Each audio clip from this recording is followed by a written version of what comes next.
I always liked the second generation RX7 convertibles, but, you know, they weren't very fast and something was lacking. I found out what it is. Behind me, a 1990 RX7 convertible with an LT1 V8. That's right, an engine swap. So, will I be impressed? Let's find out. Well, it's definitely still got the 80s wedge thing going on, but the huge wheels really make it pop.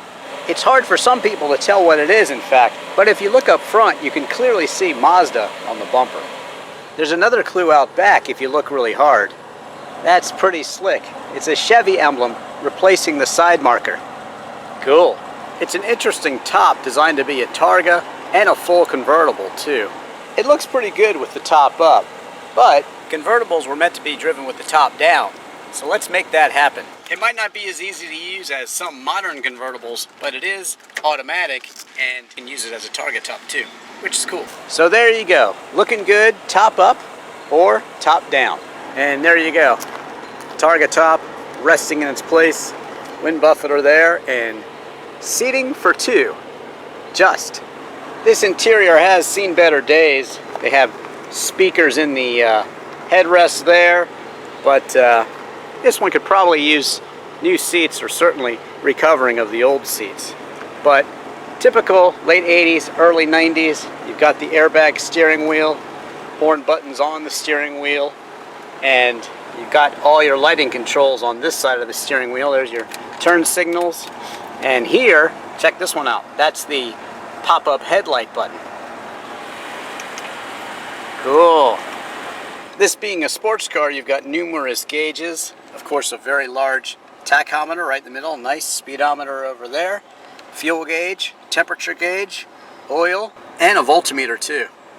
The armrest needs a bit of help too. There's a bit of storage underneath and a place to store coins too. Here you have controls for your outside mirrors, the top right there. Just a standard transmission. Of course, it has reverse too. Hooks up pretty well with the V8. It's a little quirky getting it into gear, but you know you're in the wrong gear if it revs too high. A typical problem with these is this doesn't close right, but oh well, you do get a charger too. Check out the Pioneer radio, the best of the late 80s, early 90s. Not only can you play your mixtapes on cassette, but you can also play CDs too. Wow, technology. The ventilation system works surprisingly well. Here you have controls for your wipers, painted white in this case to match the car. Pretty cool. You got the cruise control stalk here. You turn on the cruise control there, and up above your hazard lights. Pretty basic interior for the RX7 convertible here, and it is stock, but you know, it's pretty simplistic as a sports car should be, and it has all the right gauges. Plus seating for two, and most importantly, no top. You pop the trunk here right next to the seat. So you do have a pretty good sized trunk. Of course, it's impeded on a bit by the battery, which has to be back here for the engine swap, but small price to pay. So there it is, the LT1. In this case, it's from a mid-90s Camaro, 1994 I believe, and it had about 80,000 or so miles on it, I was told, and of course some care was taken before it was put into this car. But this car originally had a rotary engine, of course, and that was good for a 0 to 60 time of 9.7 seconds onto a quarter mile time of 17.5 seconds, and with that engine it weighed 3,030 pounds. But with the V8 here, it actually weighs 233 pounds more, 3,263 pounds or so, and of course it's way faster. I've tried to do a 0 to 60 run and time it, but it's hard to keep it in a straight line. It's got so much power, it gets the rear wheels loose very easily. I'll estimate a 0 to 60 time of somewhere around 6 seconds. And fuel economy, well, you know, that's not its strong suit. I think if you're getting in the high teens, you're doing very, very well. But as I'm sure you can probably guess, I didn't buy this RX7 V8 for fuel economy. I bought it for this.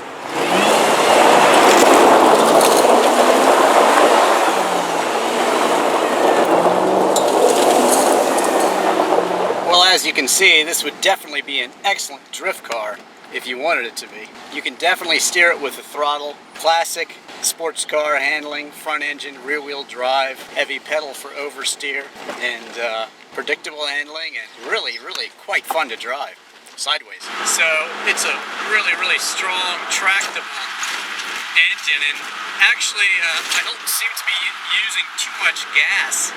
It just brings this Mazda RX7 convertible alive. It's so amazing having this engine in this car. So how do you go about getting an RX7 with a big American V8 in it? Well, if you're crafty, then you can go ahead and buy the cheapest RX7 you can find, either convertible or hardtop, whatever you want, turbo, you name it. Just go out and get one, and then go out and find yourself a big American engine, and there are kits to help you do it, and lots of help on the internet. I bought it from a crafty guy who bought it from somebody else. Actually, he's in the military and very mechanical, and so he got it, and it was not really built right, and he set about finding another engine, and he got one out of a '94 Camaro, and so he put that one in this one. That Camaro owner was apparently upgrading to a bigger engine, so he put that engine in here, and the rest is history. There you go. I've seen prices all the way up to, you know, $15,000 to $20,000 for like show quality builds. This one is an excellent driver. It might not win any beauty contests, but you know, for me, it's all about the driving, and that's how I am. And I just drove this and I fell in love immediately. Oh my God, it's just so powerful, and you've got speed anywhere you need it in the rev band. It's insane. It's very torquey, and it's just so special. When you pop the hood and show people the engine, they freak out. And then this one has the Chevy emblems on the side, so that gives you a little hint as to what's underneath, adding to the absolute coolness factor of this RX7 V8. And the fact that it's convertible, well, my avid watchers will know that I love convertibles, and so this is the newest one that I'm adding to my collection. I don't see parting with it anytime soon because it's just so unique, and it's just so fast. My God, it's just crazy. You can light it up just about anywhere, and you can lose traction also very easily, but it's just so fun to drive. And you can drive it, you know, like an old lady. I've been commuting here and just puddling along at 80 miles an hour right now, and like I said, it looks like I'm about very flat here. Yeah, you know, 3250, like I said. And so it's actually a good commuter car, you know. The air conditioning was disconnected in this, but the heat works very well. The defrost, the radio works, the gauges all work, and it's really nice. The only thing that doesn't work, what I miss, is the cruise control, but probably with some fiddling I can get that to work. And you know, it needs some cosmetics. Some of the body panels don't match perfectly, but all in all, the body's in good shape. And of course, you want to check the body, you want to check all the electronics, you want to check all the options, make sure they work, and check the power top too. Got to have the parking brake on to operate it, so if it's beeping at you, that's why. This is a nice place to do a flat 0 to 60 run here in a second.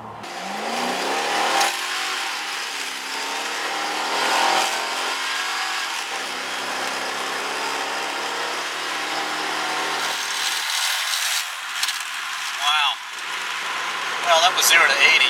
Another great thing about this RX7 V8 is that it's a total sleeper. I mean, these cars were never fast, and you know, if you pull up at a stoplight next to somebody who thinks they're fast, and you know, you can just pull away with quite the fury, and it looks exactly like a stock RX7, except, like I said, those Chevy badges on the side of this one. But other than the hotted up wheels, it really just looks like a plain old RX7 convertible, so it can definitely catch people by surprise. It is just a total sleeper, and that is awesome.